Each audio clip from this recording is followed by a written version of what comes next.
अंबरनाथमध्ये एकता नगर रहिवासी संघाच्या वतीने आज नगर परिषदेवर जनआक्रोश मोर्चा काढण्यात आला। प्राचीन शिवमंदिर सुशोभीकरण प्रकल्पामुळे प्रभावित कुटुंबावर झालेल्या अन्यायाविरोधात आणि प्रशासनाच्या आश्वासनातील विलंबाच्या निषेधार्थ हा मोर्चा आयोजित करण्यात आला। 8 मार्च 2026 रोजी या प्रकल्पासाठी एकता नगर परिसरातील 30हून अधिक घरांवर तोडक कारवाई करण्यात आली होती। या कारवाईनंतर अनेक कुटुंबे बेघर झाली असून अद्याप त्यांना कोणतीही ठोस मदत मिळालेली नसल्याचा आरोप नागरिकांनी केला आहे।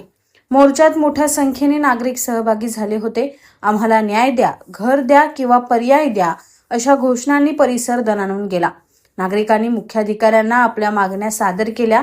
प्रमुख मागण्या म्हणजे प्रकल्पग्रस्तांना तत्काळ निवारा द्यावा, अधिकृत प्रकल्पग्रस्त म्हणून घोषित करून घरकुल योजनांसाठी पात्रतेचे हमीपत्र द्यावे आणि भविष्यात अशा कारवाईपूर्वी पर्यायी व्यवस्था करावी। दरम्यान कोणताही अनुचित प्रकार घडू नये यासाठी पोलीस बंदोबस्त ठेवण्यात आला होता।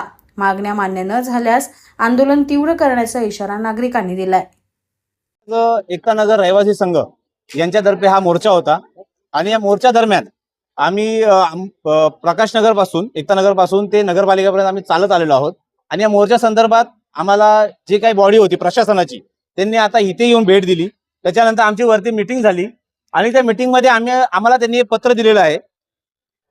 घर आणि एक दुकान, 31 घर आणि 30 घर आणि एक दुकान, एवढे तोडलेले आहेत आणि 23 जणांची त्यांना कागदपत्र दिलेली आहेत। 8 जणांचे कागदपत्र आहेत ते आम्ही लवकर त्यांना सुपूर्द करणार आहोत।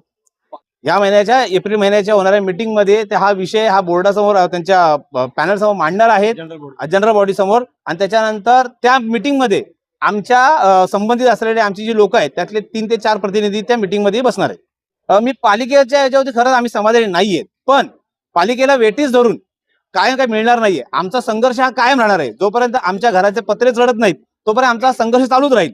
आज आम्ही वेळ घेतोय, त्यांना आम्ही वेळ देतोय, त्यांनी आम्हाला आश्वासन दिलंय आणि आम्ही त्याच्यावर विश्वास ठेवतोय काही काळासाठी। नगरपालिकेच्या मीटिंग मध्ये जर का हा विषय झाला तर आम्ही त्यांना स्वतःहून आमच्या सत्यनारायणाच्या पूजेला बोलवू आणि जर का विषय नाही झाला तर आम्ही सत्यनारायणाची पूजा इथंच मांडू।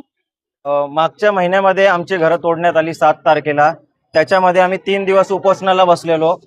3 दिवस उपोषणानंतर मुख्याधिकारी साहेबांनी आम्हाला आश्वासन दिलं होतं की तुमचं लवकरात लवकर पुनर्वसनाच्या पात्रतेचं आम्ही लेटर देऊ आणि तुमचं शेल्टर होम म्हणून आम्ही लवकरात लवकर देऊ। त्या गोष्टीला 1 महिना झाला तरी देखील आम्हाला काय पाठपुरावा झाला नाही। त्याच्यानंतर हा दुसरा मोर्चा काढण्याची आमची वेळ आली। या मोर्चामध्ये आमची उपमुख्याधिकारी साहेब त्यांच्याशी भेट झाली, ते सिटी इंजिनियर होते त्यांच्याशी भेट झाली। ते बोलले की आम्हाला पुढच्या येणाऱ्या जनरल बॉडी मीटिंग मध्ये तुमचा हा प्रस्ताव आम्ही मांडू आणि काय ते आश्वासनच दिले। मी त्याला आश्वासनच मानणार, कारण आजपर्यंत गेल्या 1 वर्षापासून फक्त आम्हाला आश्वासनच भेटत आलेत। आजपर्यंत कुठल्याही प्रकारचा आम्हाला काय पूर्णपणे ठोस असं आमच्यावरती काय निर्णय घेतलेला नाही, ठाम असा निर्णय घेतलेला नाही। आजपर्यंत फक्त आम्हाला आश्वासनच भेटण्यात आलेले आहेत।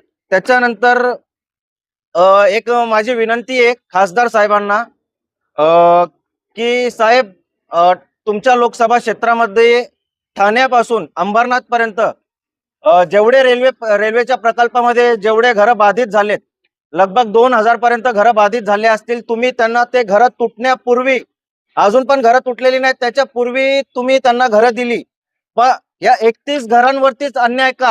हे 31 घरच का?